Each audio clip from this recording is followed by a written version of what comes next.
অনেকে বলে থাকেন যে আড্ডা হচ্ছে নাকি বাঙালির নিজস্ব একটা প্রোডাক্ট বা এই টাইপের কিছু। যে আড্ডাটা আমরা সবসময় দেই এবং আমরা যারা তারা আসলে ক্রিকেট নিয়ে সবসময় আড্ডা দিই। সেটা প্রেস বক্সে হয়, সেটা চায়ের দোকানে হয়, সেটা স্কুল, কলেজ, ক্যাম্পাস অনেক জায়গাতেই হয়। তো আমরা আসলে ভেবেছি রিসেন্টলি যে আড্ডাটা আমরা একটু স্টুডিওর মধ্যে আনবো। সেই আড্ডাটাই আমরা দেব ক্রিকেট নিয়ে, যেটার নাম হচ্ছে ফুটমার্কস অন দ্য পিচ।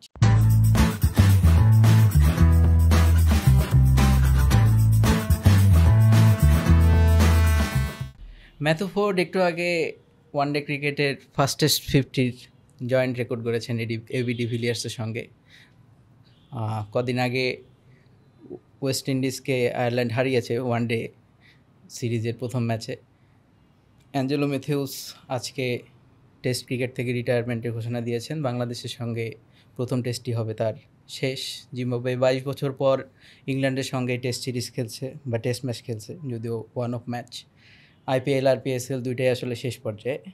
তবে কোনোটাই আসলে হট টপিক না। প্রসঙ্গ হচ্ছে বাংলাদেশ ইউএইর কাছে টি-20 সিরিজে 2-1 ব্যবধানে হারছে। রনি ভাই, রিয়াকশনটা কি? তার আগে একটু একটা জিনিস তুই মিস করে গেছিস, সেটা হলো যে ওই জিম্বাবুয়ে ইংল্যান্ডের টেস্টের কথা বলছি। হ্যাঁ, না সেটা কিন্তু ব্রায়ান বেনেট হ্যাঁ, 20টা চার মেরে হ্যাঁ, সেটা আমি স্কোরটা ফলো করছি। 130 মনে হয়। হ্যাঁ, ফলো করতেছি। সো ওই ব্রায়ান বেনেট যদি 130 মারে, এই বোলারদের নিয়ে অ্যাশেজ খেলিস না প্লিজ, ঠিক আছে? দেখা যাক, ট্রাভিস হেড দেখা যাক, কি করতে পারে দেখা যাক। যাই হোক, আমরা আরো অ্যাশেজে ফিরি। আমাদের অ্যাশেজ তো একটু আগে মানে কয়েকদিন আগে শেষই হয়ে গেল একদম। তো এখন মানে ওই অ্যাশেজ তো মানে কয়েকদিন পরে জিম্বাবুয়ের সাথে মনে হয় বাংলাদেশের অ্যাশেজ থাকবে না। মানে উগান্ডা ফেসবুকে যেসব আলোচনা হয় মানে হতাশাজনক। মানে হতাশাজনক তো বলার অপেক্ষা রাখে না, কিন্তু মানে যেটা আমি লিখেছিলাম ওই দিন যে ইউএইর সঙ্গে একটা ম্যাচ হারাটাই তো আসলে অকল্পনীয় একটা ব্যাপার। সেখানে হলো কল্পনার চূড়ান্ত সীমা ছাড়িয়ে গেছে আর কি, যে বাংলাদেশ সিরিজ হেরে গেছে। এবং যেভাবে হেরেছে এটা তো আসলে মানে অনেক সময় হয়ে যায় যে অপোনেন্ট খুব ভালো খেলে ফেললো, অনেক ম্যাচে অনেক মানে একটা সিরিজে একদম আউট অফ দিস ওয়ার্ল্ড এরকম ক্রিকেট খেললো, মানে সেরকম কিছু না। বাংলাদেশকে দেখে এত হতাশা লেগেছে এবং আমার মনে হয় যে এখন একটা ট্রাস্ট ইস্যু হয়ে গেছে। তোর দর্শক, সমর্থক, ফলোয়ার যারা আছে বাংলাদেশ ক্রিকেটের, যে দলটাকে ট্রাস্ট করতে পারছে না।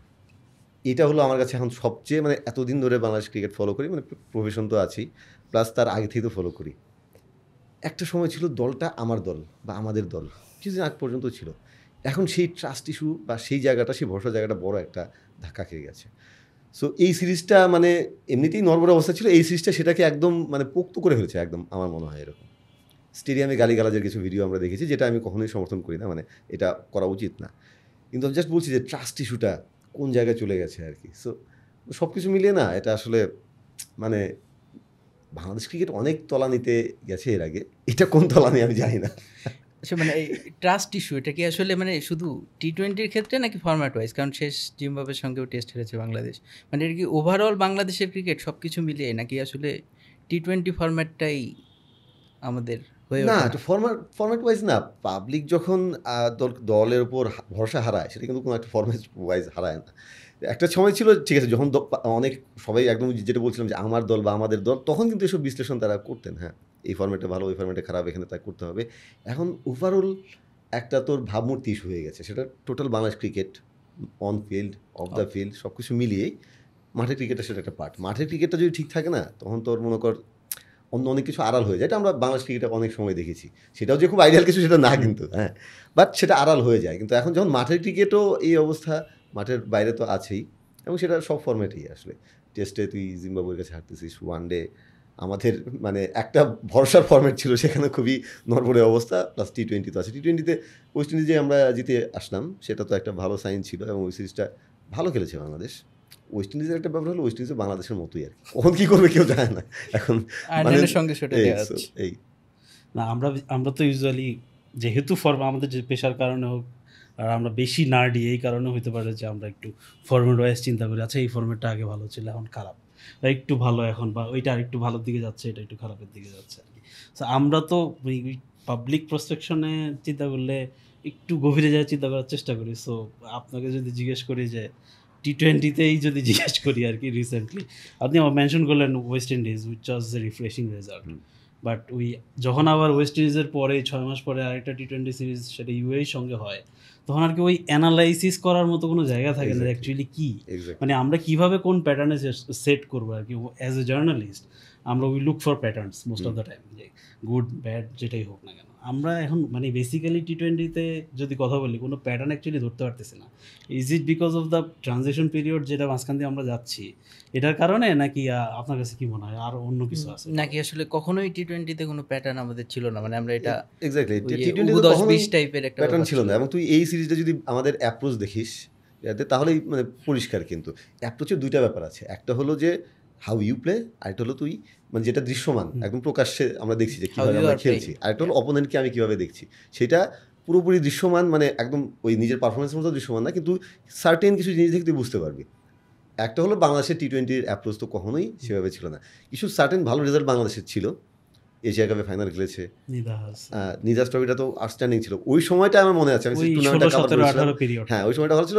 নিদাসটার সময় কি ছিল, বাংলাদেশি ব্র্যান্ড বলে তখন খুব এই ব্যাপারটা তখন থেকে বাজার পাওয়া শুরু করেছে। মাহমুদুল্লাহ বলেছিলেন বাংলাদেশি ব্র্যান্ড ক্রিকেট খেলতে চাই, এবং সার্টেন ব্র্যান্ড তারা দেখাতে পেরেছিলেন। লিটন কুমার দাস খুব অ্যাটাকিং ক্রিকেট খেলেছিলেন, তামিম ইকবাল কিছু ম্যাচে অ্যাটাক করেছেন, রিয়াদ তো আউটস্ট্যান্ডিং ইনিংস খেললেন। তো ওই ব্র্যান্ডের একটা ব্যাপার তখন ছিল, কিন্তু সেটা ওই একটা সিরিজেই ছিল, তার ব্র্যান্ডটা হারিয়ে গেছে। কিন্তু ওই পিরিয়ডটা একটু মনে হচ্ছিল না বাংলাদেশ ঠিক আছে টি-20তেও অ্যাটলিস্ট কম্পিট করতে পারে, বা ওয়ান ডেতে বাংলাদেশ যেভাবে খেলতো সেই টেমপ্লেটটা ফলো করে, এক্স্যাক্টলি ওইটা ফলো করে মোটামুটি টি-20তেও সফল হচ্ছিল। কিন্তু টি-20 তো ক্রমাগত তোর পরিবর্তনশীল, ক্রমাগত চেঞ্জ হচ্ছে, সেটার সঙ্গে বাংলাদেশ করতে পারে না, খাপ খাওয়াতে পারে না, এখনও পারছে না। এই সিরিজটাতে যেটা বললাম যে অ্যাপ্রোচের দুটো ব্যাপার, একটা হলো আমাদের কী অ্যাপ্রোচ আমি জানি না। টি-20 ক্রিকেটে তোরা মানে আমাদের সব ধরনের ক্রিকেটে সার্টেন রোলটা খুব ইম্পর্টেন্ট, টি-20তে কিন্তু বেশি ইম্পর্টেন্ট, তাই না, আরও স্পেসিফিক, এবং সেটা ছোটো ছোটো কিন্তু খুব গুরুত্বপূর্ণ। আমাদের ক্রিকেটারদের দেখে সরি টু সে মানে কখনো মনে হয় তারা যখন খেলছে তাদের রোলটা তারা জানে, আমার মনে হয় তারা ক্লিয়ার না। এখন সেটা তাদেরকে ক্লিয়ার করা হয় না, নাকি তারা আসলে সেই মানে এক্সিকিউটটা করতে পারে না, এটা না। কিছু কিছু যেটা বললাম যে ভালো রেজাল্ট তো কিছু কিছু আছেই, হ্যাঁ, ওয়ান অফ সিরিজ বা একটা দুটো ম্যাচ একটা টুর্নামেন্ট ভালো আছে, কিন্তু এটা তো বিচ্ছিন্নভাবে আছে, কিন্তু কোনো প্যাটার্ন নাই, কোনো প্যাটার্ন নাই আসলে। এবং হলো যে এই সিরিজটা আমি যেটা বললাম তোর অ্যাপ্রোচের দুইটা ব্যাপার, একটা হলো আমাদের তো বাংলাদেশের প্যাটার্ন নাই।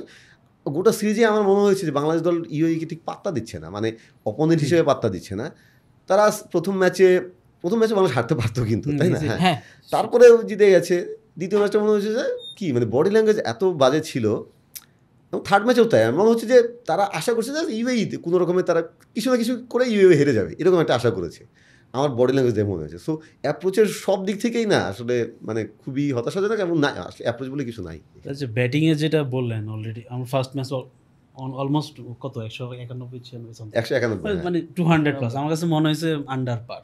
সেকেন্ড ম্যাচে 200 আন্ডার পার, হ্যাঁ 200 আন্ডার পার, যেই জায়গায় 200 আন্ডার পার সেই জায়গায় মানে যেই টাইপের ব্যাটিং আমার কাছে মনে হয়েছে আন্ডার পার। এবং তারা বাট আপনি বলছেন যে বডি ল্যাঙ্গুয়েজ দেখে মনে হচ্ছে happy, but under per was happy. মানে অ্যাটলিস্ট কিছুদিন আগে আমরা ডিসকাস করতাম বাংলাদেশ 150 রান, এটা কি, বাট এটা আমার কাছে মনে হচ্ছে যে ওই মানে আমরা এখন somehow সাইকোলজিক্যালি 200 পর্যন্ত গেছি, and that's enough. But world by ততক্ষণে কিন্তু 250-তে চলে গেছে। মানে যখন রাস্তার মতো যখন উইকেট থাকবে তখন পাওয়ার প্লেতে মানে 60 রান ইজ আমিরাতের বোলার আর কি, রাস্তার মতো উইকেট এবং আমিরাতের বোলার, শারজার মতো ছোট মাঠ মিলায়, আর যেটার মধ্যে টিঞ্জ অফ গ্রাস আছে, ওটা কিন্তু টিপিক্যাল শারজা না, যেটা আমরা আগে দেখে আসছি ছোটবেলা থেকে, যে একটু হ্যাঁ বল, সেটা না। তো এই জায়গায় বেসিক্যালি 90 কিছু 80 আর 90 পাওয়ার প্লে স্কোর আমার কাছে মনে হয়েছে টপ। আমরা তো সবসময় গত কয়েক বছর যাবত টপ অর্ডারে রান পেয়ে কি আসলে মানে ব্যাপারটা টপ অর্ডার থেকে রান পাইছি, দুইজন লেফট আর্ম, আর কিছু লাগবে না, এরকম একটা ব্যাপার। একটা হলো যে আলটিমেটলি আমিরাত সিরিজ জিতে গেছে, এখন তাদেরকে খাটো করে দেখাটাও খুব কঠিন, কিন্তু আলটিমেটলি আমরা জানি কি বোলিং তারাও কিন্তু এই সিরিজে তাদের 5টা চেঞ্জ ছিল, তারা কিন্তু নতুন করে শুরু করেছে। মাতিউল্লাহ বোলিং করে, তার কিন্তু debut series, Haider Ali debut series. তো মানে তাদের বোলিংয়ের মান কি, এবং মাতিউল্লাহর বোলিংয়ের পেস কি, তার কি স্কিলটা ছিল, মানে আমি তাকে খাটো করছি না, কিন্তু বলছি কী ছিল। তুই ওয়ার্ল্ড ক্রিকেটে তুই যদি চিন্তা করিস তাদের তুলনায় তারা কী ছিল, তো তাদের এগেনস্টে তো তোর ভাবনা করারও অবকাশ নাই। এবং তুই যেটা বললি সেটাই হলো ফ্যাক্ট, যে আসলে বাংলাদেশ মানে অনেক পরে যে সময়টা আগে যাচ্ছে, বাংলাদেশ অনেক পিছনে সেই সময়টা যাচ্ছে। 185টা ইনিংস বাংলাদেশ টি-20তে খেলেছে এখনো পর্যন্ত, 7টা 200 রান, তো আপনি মেনশন করলেন না ওয়েস্ট ইন্ডিজ, আমরা কিন্তু ওয়েস্ট ইন্ডিজে আন্ডার 100-150 আশেপাশে রানস করছে। না সেটাই তো আসলে বাংলাদেশের ওই যে ওইটা বেসিক্যালি আমাদের ফোর্ট, মানে যখন আর বলাররা আমাদের ম্যাচ জিতাবে ম্যাক্সিমাম টাইম। আমি যদি আমি রেকর্ডে অত ভালো না, বাট আমার কাছে পারসেপশনটাই এমন যে বোলাররাই বেসিক্যালি ম্যাচ জিতায় এবং হ্যাঁ এটা ওই প্রথম ম্যাচের পরে আর কি বলা হচ্ছিল যে বোলারদের উপর, তো বোলারদের তো আসলে একটা সিরিজ, যদিও বোলার নিয়েও অনেক কথা আছে যেটা আসলে আমাদের পরে হবে, কিন্তু বোলারদের উপর তো আসলে সবসময় এরকম একটা লায়াবিলিটি মানে বাংলাদেশের ব্যাটাররা তৈরি করে ফেলেছে যে আসলে বোলাররাই ম্যাচ জেতাবে, এবং বোলারদের তো এরকম একটা অফ সিরিজ যেতেই পারে। মুস্তাফিজুর প্রথম ম্যাচটা খেলে চলে গেছেন, তারপরে পেসার নাহিদ রানা, সেটা তার যতই পেস সেন্সেশন হোক প্রথম ম্যাচ ছিল, তার একটা অফ ডে, ওরকম কিছু তো একটা যেতেই পারে। কিন্তু পয়েন্টটা হচ্ছে আসলে ওই একটু আগেও যেটা আলোচনা হলো, ব্যাটাররা তো আসলে ক্রমাগত মানে আন্ডার পার, ওই যেটা নিয়ে আমরা আলোচনা শুরু মানে ওই জুবাইরের প্রশ্ন যেটা ছিল যে আন্ডার পার, হ্যাঁ প্রথম ম্যাচে বাংলাদেশের অ্যাটলিস্ট 220 করা উচিত ছিল, দ্বিতীয় ম্যাচে 230 করা উচিত ছিল, তৃতীয় ম্যাচে তো কথাই নেই, একই উইকেটে খেলা হয়েছে, কিন্তু 3টা ম্যাচে একই উইকেটে খেলা হয়েছে, সারপ্রাইজিংলি উইকেট চেঞ্জ হয় নাই।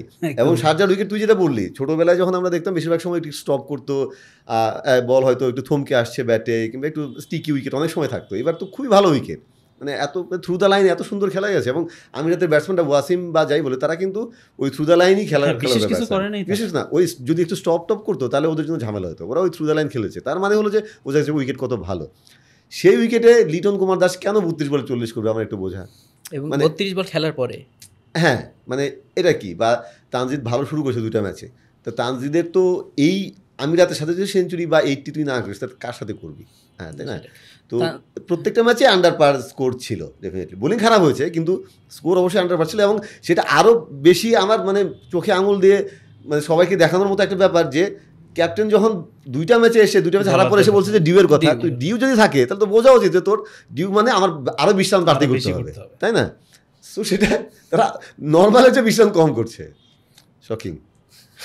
যেটা বললেন ভাই, এই যে লিটনের কথা বলেন, আমি হয়তো লিটনকে মানে পার্সোনালি দেখতে আরও 2-3টা ইনিংস দিতে চাইবো, অনেক দিন পর ফিরছে 4 মাস পরে বেশি ইন্টারন্যাশনাল ক্রিকেটে, প্লাস এমনিতেই ফর্মে নেই আগে থেকে, ভয়ঙ্কর বাজে অবস্থা, নাইলে এইসব উইকেটে এইরকম অপোনেন্টের এগেনস্টে বেসিক্যালি লিটন মার্ডার করে ফেলা হচ্ছে অপোনেন্টদের, সেইটা হচ্ছে না, লিটারেলি অনেক চেষ্টা করে দিতে হচ্ছে না, হ্যাঁ প্লাস। কিন্তু আমার খুবই সারপ্রাইজিং লাগে হচ্ছে যে বিষয়টা তানজিদের বিষয়টা, বিকজ আমি দেখতেছি যে দিস ইজ ইয়োর হিটিং এরিয়ার বল, কিন্তু তুমি মারতেছো না, মানে you just happy with take, মানে 10 রান নিলেই একটা বাউন্ডারি একটা 6 এনাফ, বাকি 4টা বল আমি ডট নিয়ে নিলেই হইতেছে, মানে এইটা আমার কাছে খুবই অড লাগে। কেন রে ভাই, তুমি এই আমাদের সিস্টেমে এখন যারা আছে আপ অ্যান্ড কামিং, আমার কাছে মনে হয় he is the most naturally talented boundary hitter after 6 hitter. আমি কিছুদিন আগে লিখেছিলাম আমার দেখা বাংলাদেশের সবচেয়ে ন্যাচারাল 6 হিটার হলো তানজিদ তামিম, মানে ওই ইভেন তামিম ভাইয়ের পরে মানে আমার মনে হয় না এরকম কেউ ন্যাচারালি পাওয়ার প্লেতে এত সুন্দর খেলার ওইরকম নাই। অন্যদের হয়তো আপ স্কিল করা লাগতেছে ওই জায়গাটায়, নাইম বলতে পারি, পারভেজ জীবন মারে কনস্ট্যান্টলি, ওর অ্যাটাকিং মাইন্ডসেট আছে, কিন্তু অন্যদের ওই স্কিলটা আপ স্কিল করা লাগতেছে। তানজিদের ওইটা ন্যাচারালি, তানজিদের তোর কিন্তু হিটিং জোন বেশি, রেঞ্জ বেশি, এবং কিছু কিছু পুলও খেলে। আমি জাস্ট অবাক হয়ে যাই, এই ব্যাটসম্যান যদি এই শট খেলতে পারে তাহলে তার এই অবস্থা কেন? কিছু ম্যাচে আমি দেখছি যে তার হিটিং এরিয়ার ball, but he is not driving it, ড্রাইভের ball he is not driving it, just আচ্ছা আগের বলে 6 মাথা ডট বল খেলি, ইটস ওকে। মানে ওই জায়গায় আপনি ওই 220-230-কে 200 রান বা 200 রানে আটকায় যান, 190-তে আটকায় যান, ওই মানে অভিষেক শর্মা বা ট্রাভিস হেডদের মেন্টালিটির সাথে এখানে মেন্টালিটির পার্থক্যটা এখানে আছে। মেন্টালিটির কথা যখন আসলো, মানে ঘুরে ফিরে আসলে কোচেরা সবসময় ডিফেন্ড করার চেষ্টা করে যে মানে ব্যাপারটা স্কিলের কিছু না বা কিছু না, ব্যাপারটা হচ্ছে মেন্টাল, অথবা হচ্ছে নতুন কিছুদিন রিসেন্টলি ইউজ করা হলো যে ট্যাকটিক্যাল। তো তানজিদের যে প্যাটার্নটা ছিল যে লাস্ট ইনিংসে আর কি, লেগ সাইড প্রথমে ডমিনেট করে খেলতেছিল, হ্যাঁ, তারপরে যখন ওভার দ্য উইকেট গেল একটা অ্যাঙ্গেল করা বল, সেটা জাস্ট ডিফেন্ড করতে গিয়ে মানে হি হ্যাড নো আইডিয়া যে বলটা অফসাইড থেকে এরকম করে ঢুকতে পারে, ডিফেন্ডিং সামথিং লাইক দ্যাট, হ্যাঁ মাঝামাঝি আর কি, ডিফেন্ড বা অ্যাটাক বা প্লে সামথিং। তো এই মেন্টাল যে ইস্যুটা কথা বলা হয় অথবা ট্যাকটিক্যাল ব্যাপার, মানে এই জিনিসটা আসলে ওনারা কি বুঝাইতে চান, ওনারা কি বোঝাতে চান বলে আপনার মনে হয়? প্রথমত তারা যে কোনোভাবে চায়, এটা আমার দীর্ঘদিনের সাংবাদিকতার অভিজ্ঞতা থেকে মনে হয়, যে কোনোভাবে চায় প্লেয়ারটাকে প্রোটেক্ট করতে। হ্যাঁ, তোমার সার্টেন প্লেয়ার তো সার্টেন ওয়েতে প্রোটেক্ট করতে হবে, প্রেসে এসে তুই বলবি না প্লেয়ারদের এই দুর্বলতা ওই দুর্বলতা, সার্টেন ওয়েতে করতে হবে, কিন্তু কিছু কিছু জায়গায় আবার তোর মেসেজটাও দিতে হবে।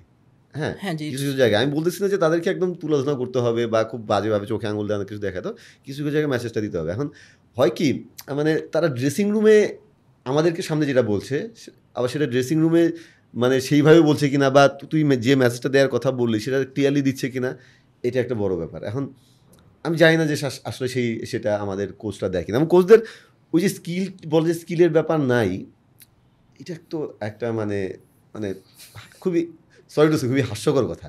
মানে সেটা সালাউদ্দিন ভাই বলুক, আমি নাম মেনশন করে বলছি, যেই বলুক, আমাদের স্কিলের বিরাট ঘাটতি আছে, আমাদের পার্সোনাল বিরাট ঘাটতি আছে। ডেফিনেটলি মেন্টালিটির ব্যাপার এখানে আছে, ডেফিনেটলি তোর এক্সপিরিয়েন্সের ব্যাপার আছে, তা আমাদের শর্ট খেলা ওই যে ব্যারিয়ারটা ব্রেক করার ব্যাপার আছে, এসব তো আছেই। কিন্তু স্কিল তো বড় ব্যাপার, স্কিল থাকলে তারপরে তুই ওগুলো আরও ভালোভাবে এক্সারসাইজ করতে পারবি। এবং এগুলোই সাইকোলজিক্যাল ব্যাপারটা কিন্তু স্কিলেরই ব্যাপার, এটা স্কিলের একটা পার্ট। আমি এই জন্যই বলছিলাম যে প্রেসে যখন এসে বলছে, বললাম যে ঠিক আছে স্কিল ব্যাপার না। এখন ও যদি ড্রেসিং রুমকে সে একই কথা বলে বা যখন নিজে তাদেরকে প্র্যাকটিস করছে তখন যদি বলে যে না তোর স্কিল ঠিক আছে, তুই মাথা খুলে খেল, ঠিক আছে মাথা খুলে মার, পাইসেস মারবি, তাহলে কিন্তু ঝামেলা। তার কাজ কিন্তু স্কিলটা ঝালাই করা, মূল কাজ কিন্তু সেটা। হ্যাঁ, হেড কোচের ব্যাপার হলো যে তিনি ট্যাকটিক্স এসব দেখবেন, প্লাস হলো ম্যানেজমেন্ট প্লাস ওই সাইকোলজিক্যাল যে ব্যাপারগুলো সেগুলো করবে। কিন্তু স্পেশালাইজড কোচ যারা আছেন, হেড কোচও ব্যাটিং মানে এইসব তোর টেকনিক নিয়ে কাজ করবেন, কিন্তু মূল কাজ হলো আর স্পেশালিস্ট কোচ যারা আছেন সালাউদ্দিন ভাইরা, তাদের কাজ কিন্তু ওই প্লেয়ারকে আমি প্রত্যেকটা সেশনে এক্স্যাক্টলি আপস্কিল করা। তুমি 2% বেটার করবা, 5% বেটার করবা। তুমি যদি 5% বেটার তাকে করতে না পারো, তাহলে sorry to say you have failed, simple ব্যাপার। তো সেটা করতে হবে। এখন প্লেয়ার যদি বলে যে আমি তো শিখাচ্ছি, প্লেয়ার পারতেছে না, তাহলে তোমার দিয়ে হচ্ছে না। প্লেয়ারও পারতেছে না, ডেফিনেটলি প্লেয়ারদেরকে আমরা দায় দিচ্ছি, প্লেয়ার বাদ পড়তেছে, আসছে যাচ্ছে দলে, তো কোচ কেউ দিয়েও হচ্ছে না। স্পেশালিস্ট কোচদের কথা আমি বলছি, ব্যাটিং বোলিং ফিল্ডিং সব কিছু। সো এই ব্যাপার। তো মেসেজটা আমি জানি না যে তারা ওইখানেও সেই একই মেসেজ দিচ্ছে কিনা, কারণ আমরা দিনের পর দিন তুই যেগুলো বললি, তানজিদ তামিম বা সবার কথা, পারভেজ সেঞ্চুরি করেছে, কিন্তু তার হিটিং জোনের বাইরে কয়টা বল সে খেলেছে, এই বলগুলো কি যে বেশিরভাগ দলের সঙ্গে পাবে না, বেশিরভাগ দলের সঙ্গে। তানজিদ তামিমের 18 বল 40 করেছে বা 50 করেছে, ও তো he was waiting for his zone, যাতে বল, এটা তো বেশিরভাগ ম্যাচে সে পাবে না বড় দলগুলোর সাথে, ভালো বোলারদের সঙ্গে।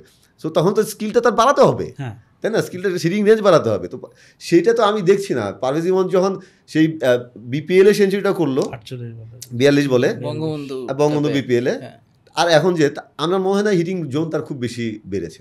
মানে তোরা তো আরও ভালো দেখছিস এখন ডোমেস্টিক, আমি জানি না যে আসলে হিটিং জোন ওর কতটা বেড়েছে, তানজিদ তামিমের কতটা বেড়েছে।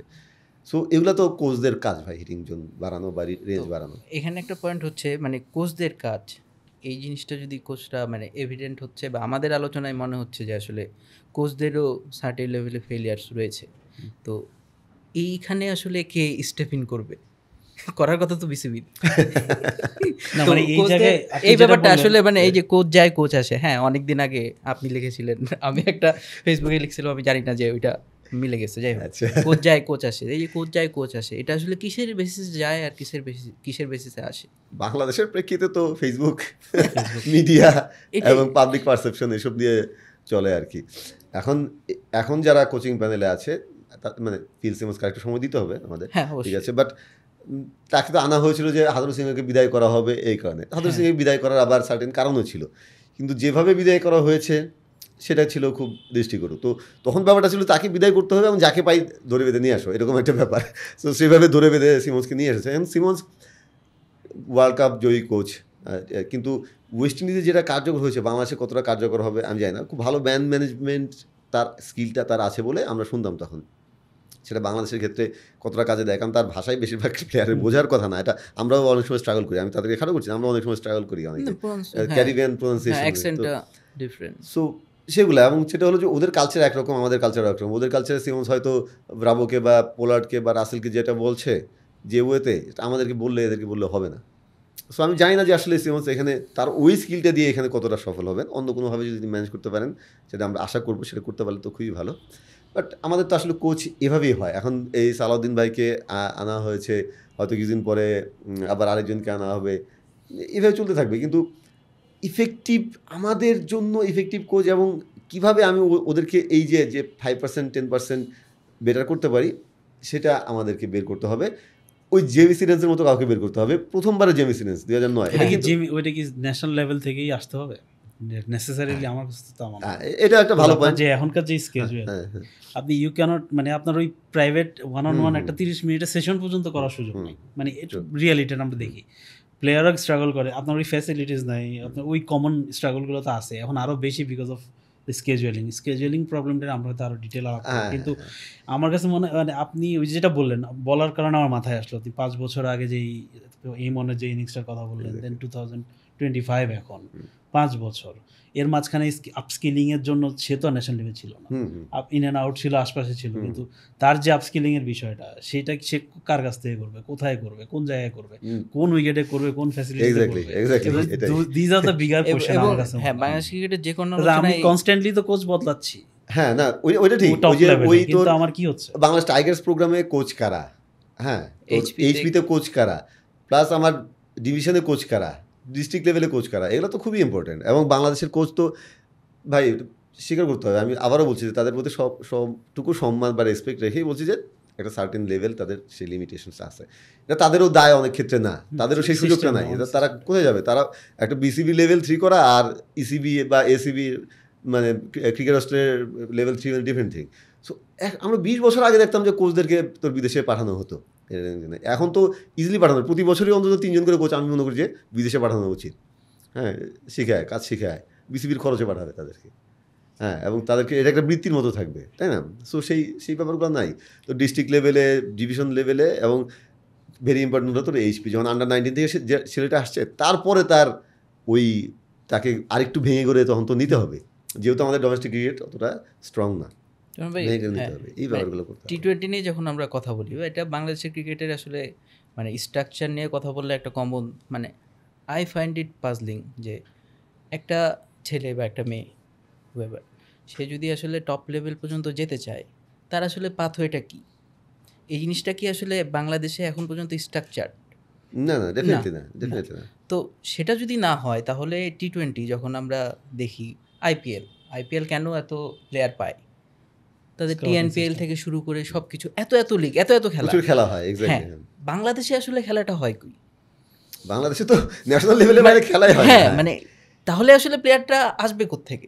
এক্স্যাক্টলি, মানে এইগুলো এখন খুব অনেকে যারা হয়তো গভীরে যাবে না বা যাইতে চায় না তাদের কাছে হাস্যকর মনে হবে, কিন্তু খেলা হতে হবে প্রচুর, তোর ওইখান থেকে আসতে হবে, খেলা হতে হবে প্রচুর। মানে কি, ওই পাড়ায় মফস্বলে খেলা, আমরা ছোটোবেলায় আমাদের সময়কার যে যতটা খেলা হতো এখন তো ততটা নাই, কারণ হলো মাঠও নাই। তোর যে মাঠগুলোতে ক্রিকেট খেলা হতো সেরকম নাই। তো বিসিবির যেটা উচিত মনে করি আরো বেশি প্রোগ্রাম চালু করে, রাইট? তোর পাড়া মহল্লা প্রত্যেকটা থানায় উইকেট বানানো। হ্যাঁ, তোর ওই খেলা হয় হয়তো টেপ টেনিস বাংলাদেশে এখন খুব জোয়ার চলছে অনেক জায়গায়, কারণ টেপ টেনিসের উইকেট বানানো খুব ইজি। তো ওগুলো তো হওয়া উচিত তোর ক্রিকেট বলের খেলা, যেখান থেকে একটা সূর্যবংশী আসবে, ঠিক আছে, যেখান থেকে ইয়ারা আসে। কারণ হলো ও ভাই 40টা সেঞ্চুরি অলরেডি করে ফেলছে, কারণ হলো যে ও প্রচুর ম্যাচ খেলে, খেলার সুযোগ ও নিজের রাজ্যে প্রচুর ম্যাচ খেলে, এখন সেটা ক্রিকেট বলের খেলা, সেটা তোর টেপ টেনিস বা সফট বলে খেলছে না, তাই না? সো এই কালচারটা বাংলাদেশে চালু করতে হবে যেভাবেই হোক। সেটা বিসিবির এখানে প্রচুর ইনভেস্ট করা উচিত, প্রত্যেকটা থানা লেভেলে, প্রত্যেকটা তোর ডিস্ট্রিক্ট তো পড়ে, থানা, মফস্বল, পাড়া, মহল্লায় তোর যেখানে সুযোগ আছে, মোটামুটি মাঠ আছে, সেখানে তুই উইকেট বানিয়ে দে বিসিবির খরচে। খেল, যারাই সেখানে খেলো, ওইখানকার কোনো একাডেমি বা ওইখানকার স্থানীয় সেটা তোর উপজেলা ক্রীড়া সংস্থা হোক, যারাই হোক, ছেলেপেলেরা খেলো, প্রচুর ম্যাচ করবে। ওই টেন্ডুলকার বা বিরাট কোহলিদের উদাহরণ দেওয়াটা আসলে বাড়াবাড়ি, কিন্তু আমি জাস্ট সার্টেন লেভেল বলছি। রামাকান্ত আচরাকার কী করতো, টেন্ডুলকারকে দিনে 2টা করে ম্যাচ খেলাতো। হ্যাঁ, কোনো ম্যাচে যে দ্রুত আউট হয়ে গেলে তাকে বাইকে করে আরেক মাঠে নিয়ে যেত যে ম্যাচ খেল। এখানে একটা বড় পার্থক্য আমাদের একাডেমিগুলোর সাথে ইন্ডিয়ার বা ওই সব দেশের একাডেমিগুলোর আছে, তারা প্রচুর ম্যাচ খেলায় একাডেমিতে। আমাদের একাডেমিতেগুলোতে শুধু শেখাচ্ছে, ম্যাচ খেলে খুবই কম, আবার তার ম্যাচটার সুযোগ নেই, খেলবে কার সাথে, এরকম ব্যাপার থাকে। সো যখন তোর খেলা হবে তখন প্লেয়ার উঠে আসবে, শুধু টি-20 ব্যাপার না। আমি বলছি ওইভাবে আস্তে আস্তে খেলাগুলো, তোর পাড়া মহল্লায় খেলা হবে, তারপর ওখান থেকে সে উপজেলায় খেলবে, উপজেলা থেকে জেলায় খেলবে, জেলাতেই লিগ হয় না, ডিভিশনে তো হচ্ছে না। সো এগুলো হলো ব্যাপার, এটা আসলে এগুলো আলোচনা করতে গেলে তোর শেষ হবে না। যাই হোক, আমরা একেবারে রিসেন্ট একটা বিষয় যেটা বলতেছিলাম যে টপ অর্ডার নিয়ে আলাপ করতেছিলাম, middle order all of a sudden stop scoring runs, what happened there? আমরা তো ওই জায়গায় রান পাইতাম, top order is clicking, that's why they thought. হ্যাঁ, মানে এটা তো বাংলাদেশের মানে চিরন্তন সমস্যা, যে যেটা মনে হয় যে এটা সমস্যা, তখন এটা নিয়ে কাজ করলে আরেকটা নড়বড়ে হয়ে যায়। তো সেটাই প্রথম ম্যাচে যেটা তোর যেটা বলছিলাম আন্ডার পার স্কোর, সেটা তো আসলে মিডল অর্ডার বা লেট অর্ডারের কারণে হয় নাই। আবার পরে তো শেষ ম্যাচে এসে আবার তো উল্টাটা দেখা গেলো, যে তোর ওটা তো বোনাস পেয়ে গেলাম, হ্যাঁ 100 নিচে অল আউট হয়ে যাওয়ার কথা। সো এটাই আর কি, মানে ওই যে এক সুতোয় গাঁথার ব্যাপারটা এটা হয় না। কারণ হলো যে আমার ধারণা ওই যে রোলের কথা বললাম, রোল নিয়ে আসলে তারা ক্লিয়ার না, এবং কোন সার্টেন সিচুয়েশনে কীভাবে খেলতে হবে এটা হয়তো ওই যে মিডল অর্ডার ব্যাটসম্যানরা জানে যে আর্লি উইকেট পড়লে তারপরে সে কীভাবে খেলবে। হ্যাঁ, এখন যখন ভালো একটা বেস পেয়ে গেছে তারপর সেখান থেকে কীভাবে করবে সেটা তার ওই সিস্টেমে সে পাচ্ছে না বেশিরভাগ দিনে। হ্যাঁ, আমাদের মিডল অর্ডার ব্যাটসম্যান ছিল স্কোয়াডে। এটা একটা ভালো কোয়েশ্চেন, যা মানে আমাদের তো টপ অর্ডারে 4-5টা ছিল এরকম। হ্যাঁ, তাদের শেখ মেহেদীকে 5 নম্বরে খেলালো, জাকির আলী ফার্স্ট ম্যাচে আমি মনে হয়েছে যে একটা পর্যায়ে যে ওই যেহেতু একটা ভালো স্টার্ট আসছে আর জাকির আর শামীম ছিল, তো তাদের বেস্ট দুজনে ফিনিশার, তাদের হয়তো 15 ওভারের পরে হইলে তাদের বেস্টটা দিতে পারতো আর কি। সো ওই দিকে 2-3টা ওভার হয়তো ফাঁসানোর জন্য Sheikh Mehedi, that I can understand. But ideally আমার স্কোয়াডে আরেকজন এক্সট্রা মিডল অর্ডার ব্যাটসম্যান থাকা বেটার হইতো। না, মেহেদীরকে হ্যাঁ, ওটা তোর অভাবটা ফিল হতো না যদি হৃদয় বড় ইনিংস খেলতে পারতো। হৃদয়ের একটা বড় রোল ছিল, যেটা হয়তো মুশফিক আর রিয়াদ একসময় পালন করছে, যদিও তাদের টি-20 রেকর্ড, মুশফিকের টি-20 রেকর্ড খুব ভালো না। বাট আমি জানতাম যে একটা আস্থার জায়গা আছে, সে ইনিংস বিল্ড করতে পারে, হ্যাঁ একটা পার্টনারশিপ করতে পারে, স্ট্রাইক রোটেট করতে পারে, এই ব্যাপারগুলো ছিল। তো ওই জায়গাটা মিসিং এখানে ডেফিনেটলি ছিল। ওই শেখ মেহেদীকে আমার মনে হচ্ছে প্রথম ম্যাচে তুই যেটা বললি সেটা, প্লাস মনে হচ্ছে স্পিনটা হয়তো সে ভালো খেলে, একটু চালিয়ে টালিয়ে যদি দেয় আর কি।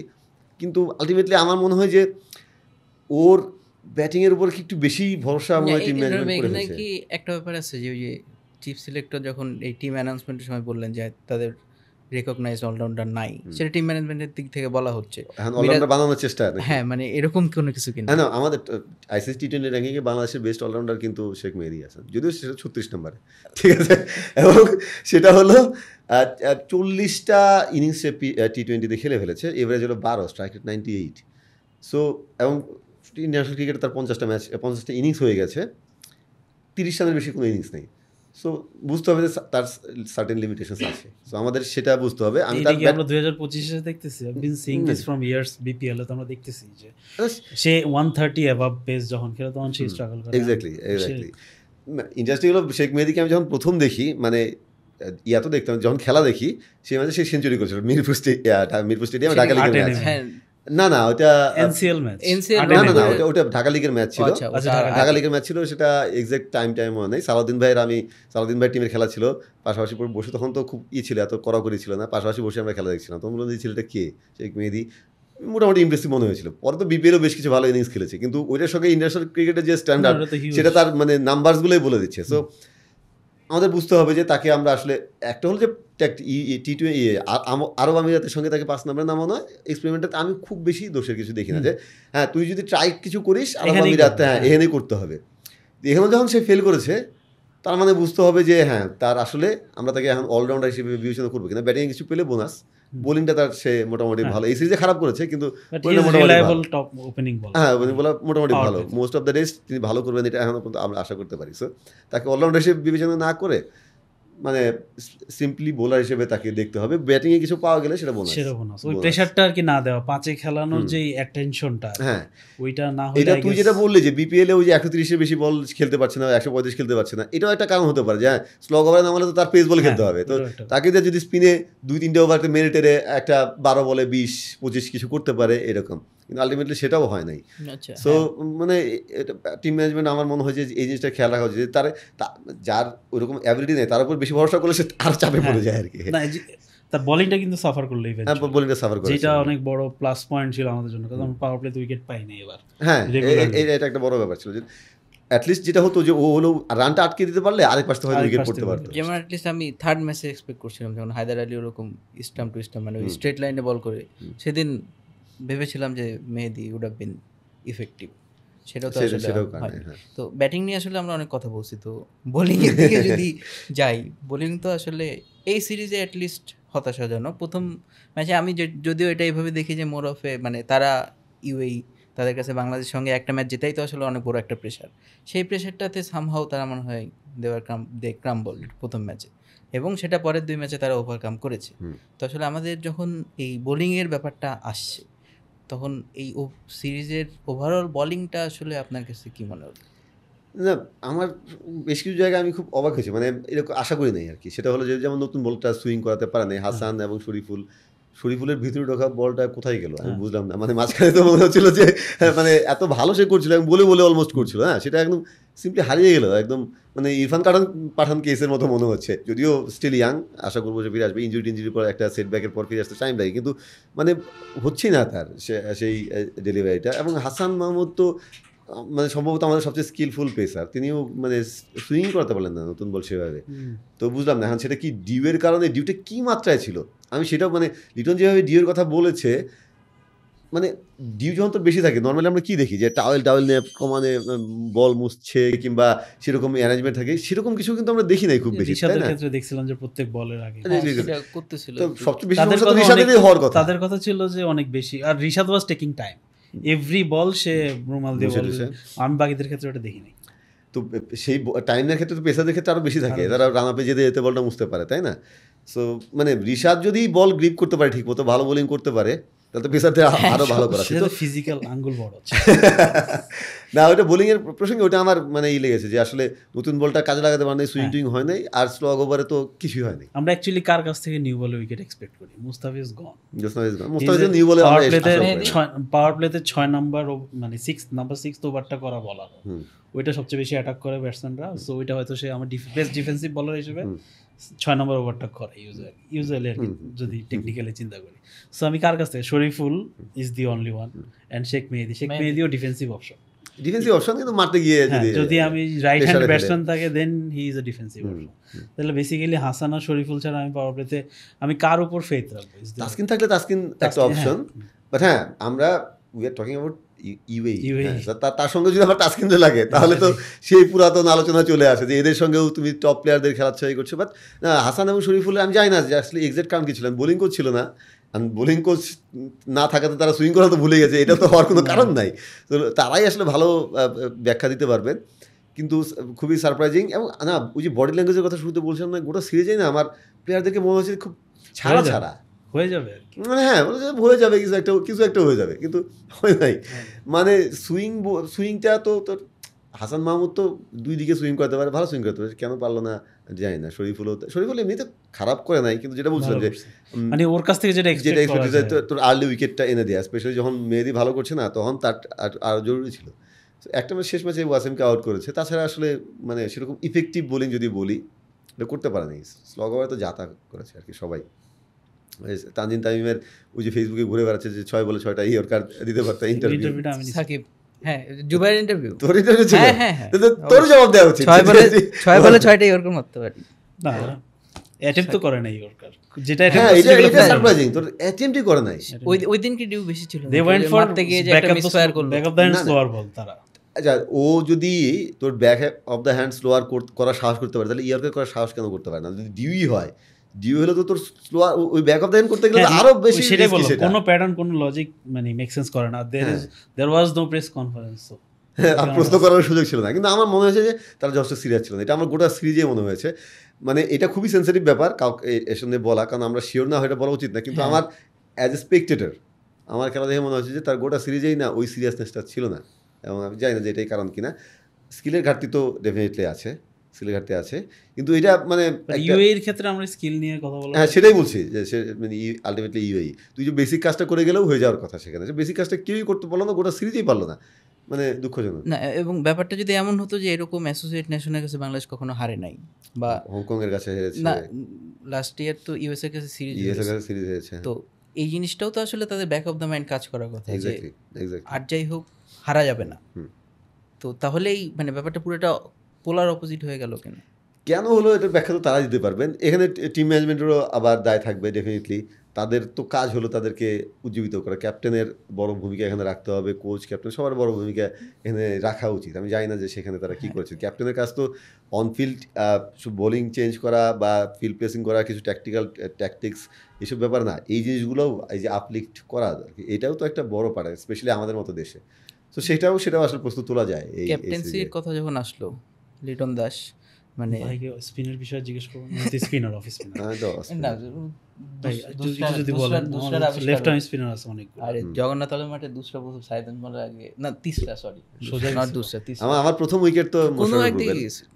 তিনি আর এই দুনিয়াতে নাই, কিন্তু আমার প্রথম উইকেট তো তাই, মানে হাই প্রোফাইল উইকেট, ইউনিভার্সিটিতে মোশাররফ রুবেলকে আউট করা। আবির ভাইয়ের সাথেও খেলছি না আপনি? হ্যাঁ, আবির ভাইয়ের সাথেও খেলছি। না, আবিরের সাথে খেলা হয় নাই। আবির মানে তখন খেলবে, তখন তো অলরেডি স্টার প্লেয়ার হয়ে গেছে কিছুদিন পরে। তো আমরা শুনতাম যে হ্যাঁ শাহরিয়ার নাফিস খেলবে, কিন্তু ওই কখন মানে আসে নাই। তারপরে একটা ম্যাচ আমি শুনছি আপনার বোলিং এর ভয়ে আপনি আর ইউনিভার্সিটি। That makes sense. আর আরেকটা পয়েন্ট আছে, কত বয়স চিন্তা করো। আমরা যখন যাই তখন হচ্ছে আবির ভাই ছোট ভাইরা খেলতেছে। উনি বলে ওনার উনি আবির ভাই, হ্যাঁ উনি আবির ভাইকে নাম ধরে বলছে, মানে আবির ভাইও ওনার সঙ্গে খেলার সুযোগ পায় নাই। না তখন ওরা আরো তো ন্যাশনাল লেভেলে খেলছে। ও সম্ভবত মার্কেটিং এ ছিল, মার্কেটিং এর ম্যানেজমেন্ট, আমি ভুলে গেছি। তো ওদের খেলা হলে আমরা দেখতে যেতাম, যে যদি শাহরিয়ার নাফিস খেলে দেখতাম যে বেশিরভাগ ম্যাচে খেলা নেই। পরে 2-1 ম্যাচ সম্ভবত খেলেছে, ওগুলা কখন খেলে ফেলেছে যায় না, বাট ওর সাথে খেলা হয়নি। এভাবে বয়সটাকে এরকম করে। যাই হোক, না ক্যাপ্টেন্সি নিয়ে কথা হচ্ছিল, ছোটবেলায় খেলে ফেলেছে। হ্যাঁ না ক্যাপ্টেন্সি নিয়ে কথা হচ্ছিল আর কি। মানে লিটন দাসকে বলা হচ্ছিল, বা টিম ম্যানেজমেন্ট বা ক্রিকেট অপারেশনসের চেয়ারম্যান উনিও বলেছেন যে Liton Das might not be the ideal choice, but এছাড়া আসলে আর অপশন নাই। বাংলাদেশ ক্রিকেটের কি কতটা কনফিডেন্ট বুস্টার। না, লিটন তো খুবই ভালো ক্যাপ্টেন্সি করেছিল ওয়েস্ট ইন্ডিজে, কোনো ডাউট নেই। এবং তাহলে এই সিরিজে আসলে মানে লিটনের ক্যাপ্টেন, যদিও ডাটা সেট হিসেবে মাত্র 3টা ম্যাচ, এবং আমরা বেশিরভাগ সময় মানে আমি এটা নোটিস করছি যে শান্ত এসে লিটনের সঙ্গে খুবই অ্যাক্টিভলি কনভারসেশন করছিল, খেলুক বা না খেলুক বাইরে থেকে। বোলারদের সঙ্গে ভালো, হ্যাঁ মানে হ্যাঁ এরকম একটা ব্যাপার ছিল। তো এই 3 ম্যাচের ডাটা সেট থেকে আসলে লিটনের ক্যাপ্টেন্সি কত কেমন দেখছে? ক্যাপ্টেন হিসেবে আমি ওকে জাজ করবো না, ওভারঅল ক্যাপ্টেন, সেটার জন্য আমি আরেকটু টাইম তো তাকে দিতে হবে। কিন্তু এই সিরিজে খুব পোর ছিল ওভারঅল। আমি যদি সব কিছু বলি, ফার্স্ট ম্যাচে তার সার্টেন কিছু ডিসিশন মেকিং ভালো ছিল। তোর যখন রানটা ডিফেন্ড করছে শেষের দিকে স্পেশালি কিছু ফিল্ড প্লেসিং, কিছু ডিসিশন মেকিং বেশ ভালো ছিল। কিন্তু যেটা বললাম যে আপনি যখন প্রথমত ইউএর কাছে সিরিজ হারবেন, তখন তো ক্যাপ্টেনের দিকে আঙুল তুলতে হবে। দ্বিতীয়ত হলো যে ব্যাপারগুলো গোটা আমরা আলোচনা করলাম, যে বডি ল্যাঙ্গুয়েজ, ফিল্ডিং বাজে হয়েছে ঠিক আছে, কিন্তু বডি ল্যাঙ্গুয়েজ এত বাজে ছিল, মানে খুবই দৃশ্যমান ছিল কিন্তু এই ব্যাপারগুলো। সো সেখানে কিন্তু ক্যাপ্টেনের কাজ। এখন লিটনের একটা ব্যাপার হতে পারে যে তিনি নিজে রান করছেন না, সো এটা এক বলার বলছিল, প্রমিনেন্ট কারেন্ট টিমের বলার বলছিল যে আমাদের যদি ব্যাটসম্যানদের ক্ষেত্রে আর কি যেটা হয়, যদি তারা রান না করে ওইটা ডিরেক্ট ইফেক্ট পড়ে ফিল্ডিং এ, এবং ইদানিং আরো বেশি না। এবং এটা এর অনেক আগে থেকে দেখছি, মানে ওই যে ভেরি রিসেন্টলি, তখন আমরা বলতে এর আগেও আমরা অনেক সময় শুনেছি 2-1 ক্ষেত্রে, কিন্তু এটা এখন মানে সবার ক্ষেত্রে হতে পারে আর কি। আমরা বাইরে থেকে দর্শক হিসেবে এক সময় বলতাম যে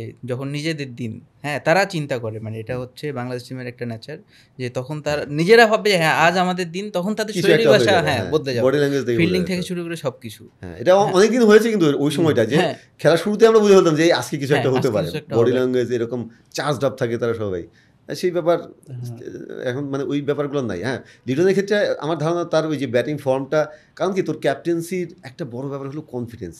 তোর গোটা টিমের কনফিডেন্সটা কিন্তু আদায় করতে হবে, ট্রাস্ট আদায় করতে হবে।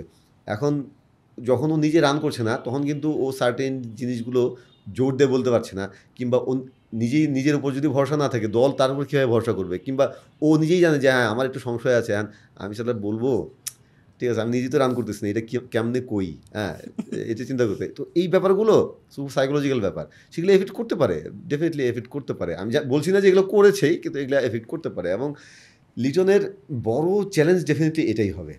তোর মানে যে কোনো টপ অর্ডার ব্যাটসম্যানের ক্ষেত্রে, যে কোনো টপ অর্ডার ব্যাটসম্যানের লিটনের ক্ষেত্রে আরেকটা ব্যাপার হলো যে লিটন তো খুব এক্সপ্রেসিভ না বলে অনেক আলোচনা আছে। আমি বলছি না সবাইকে এক্সপ্রেস হতে হবে, he has been trying to be expressive, মানে ইন মিডিয়া, মানে সেটা ড্রেসিং রুমে বা ইয়াতে হলে আরও ভালো, আশা করি যে সেখানে হবে। কিন্তু যেটা বলছিলাম, সেখানে বাংলাদেশের মতো দলে ক্যাপ্টেনকে লিডার হতে হয়, হ্যাঁ যেটা একটু লার্জার দ্যান লাইফ, হ্যাঁ একটা লার্জার দ্যান লাইফ, সেটা একটা বড় ভাই টাইপ, বা যে কোনোভাবে হোক, ওই যে ট্রাস্ট আদায় করতে হবে। যখন বলবে সেই যে প্লেয়াররা তার জন্য খেলবে, এই ব্যাপারটা থাকতে হয়। সেটা মানে আমি বলছি না কোনো টেমপ্লেট ফলো করতে হবে, সেটা মাশরাফি বা সাকিব করতে হবে, যার সার্টেন ওইতে করেছে।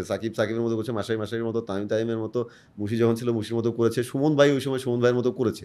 সবাই আলাদা পার্সোনালিটি, লিটনও আলাদা পার্সোনালিটি, কিন্তু তাকে একটা ওয়ে বের করতে হবে যে সে লিডার হয়ে উঠবে।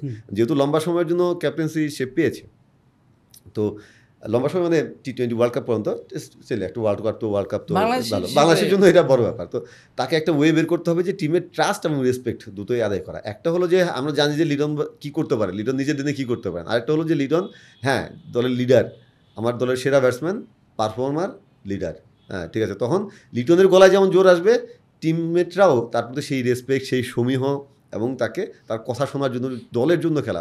আমি বারবার বলছি বাংলাদেশের মতো দলে এটা খুব জরুরি যে আমি ওই দলের ক্যাপ্টেনের জন্য খেলছি বা তার জন্য খেলছি বা তার জন্য মানে জান উজাড় করে খেলছি, এই ব্যাপারগুলো ইম্পর্টেন্ট। এখনো মাঝে মাঝে দেখি যে মানে আমাদের লাস্ট টাইম যে জার্নালিস্ট ভার্সেস প্লেয়ারদের ম্যাচ করে যেখানে তুই আব্দুর রাজ্জাকের দেখিস নাই, এবং হ্যাঁ গোল্ডেন ডাক মারার পরে ওই ম্যাচে আমি একটা জিনিস ফলো করছি, সুমন ভাই থার্ড ম্যানে ফিল্ডিং করতেছিল, বাট সুমন ভাই ওয়াজ ডিক্টেটিং এভরিথিং এখনো সুমন, বাট ক্যাপ্টেন্সি কিন্তু মানে চিন্তা করেন সুমন ভাই বলতেছে একটা কথা and everybody was following that, মানে এতটাই আর কি ইয়ে ছিল আর ন্যাচারালি চলে আসে ব্যাপার, ইয়ার্স মানে 20 বছর 25 বছর হয়েছে তার খেলা ছাড়ছে, এখনো ওই ইম্প্যাক্টটা আছে, ওই রেসপেক্ট আছে, আপনি যেটা যে ওয়ার্ডটা বারবার হ্যান্ডস দিচ্ছিলেন আর কি, ওই জিনিসটা অ্যাকচুয়ালি ভেরি ইম্পর্টেন্ট স্পেশালি আমাদের কালচারে আর কি।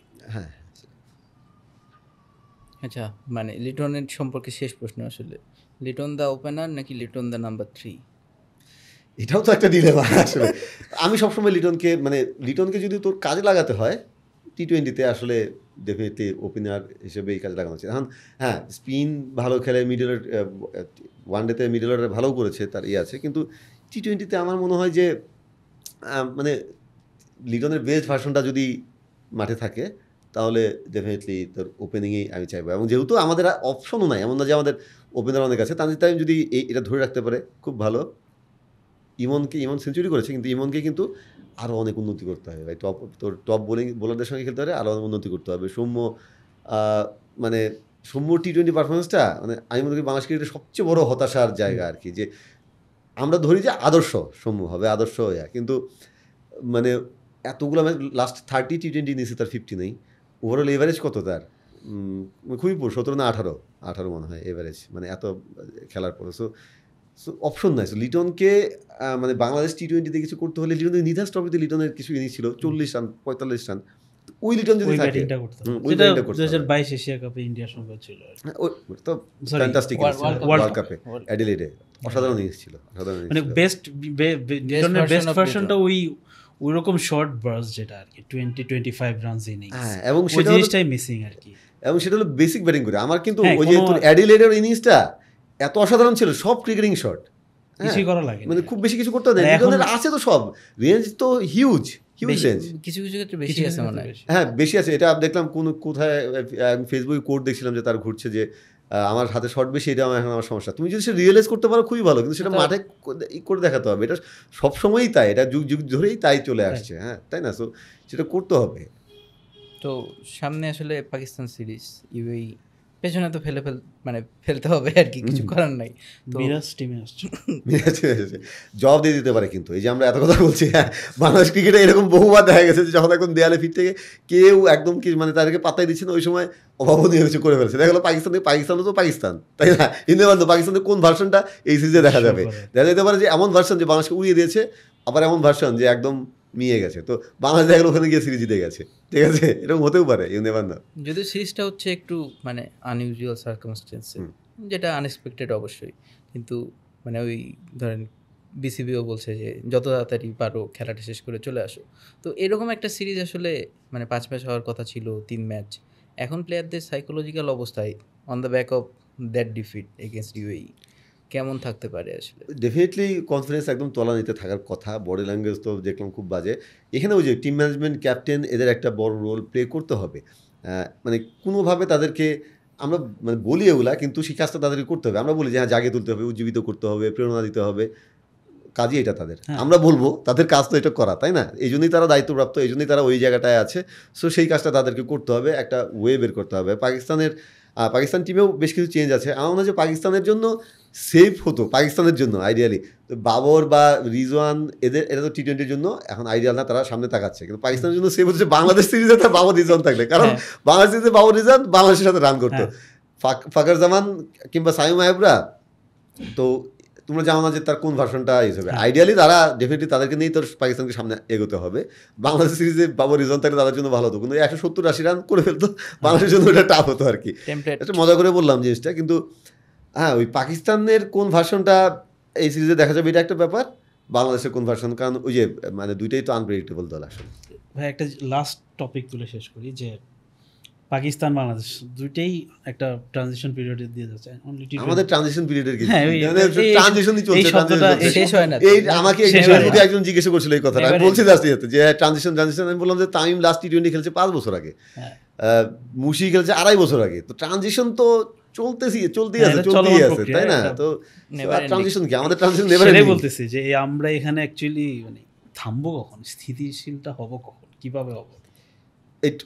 ওই প্রসঙ্গে বলছিলাম যে আইডিয়ালি তোর এখন তোর লিডিং রোলে তারা আছে, মানে লিটনরা আছে লিডিং রোলে, কিন্তু আমি বলছি যে পারফরম্যান্স হিসেবে তাদের এখন লিডে থাকার কথা, তাই না? এবং সাকিব তামিমরা যে ভার্সনটা ছিল, আমাদের আইডিয়ালি তুই কী চাইবি যে তারা আরেকটু বেটার ভার্সন থাকবে লিটনটা। এখন লিটন ক্যাপ্টেন্সি পেয়েছে এমন সময় যখন তার 25টা টি20-র মধ্যে একটা 50, ওই সময় তাকে ক্যাপ্টেন্সি দিতে হয়েছে এবং সেটা ওপেন বলতেও হচ্ছে নির্বাচকদের বা যারা দায়িত্বপ্রাপ্ত। তো সিচুয়েশন তো আইডিয়াল না। এখন তো আইডিয়াল সিচুয়েশন হতো যদি এই সৌম্যরা এখন একদম দুর্দান্ত পারফর্ম করতেন, লিটনরা দুর্দান্ত পারফর্ম করতেন, শান্ত 50টা টি20 খেলে ফেলেছে ভাই। সো তারা যদি পারফর্ম করতেন তাহলে তো এই এই নেভার এন্ডিং ট্রানজিশনটা হতো না, হয়ে যাওয়ার কথা আলটিমেটলি।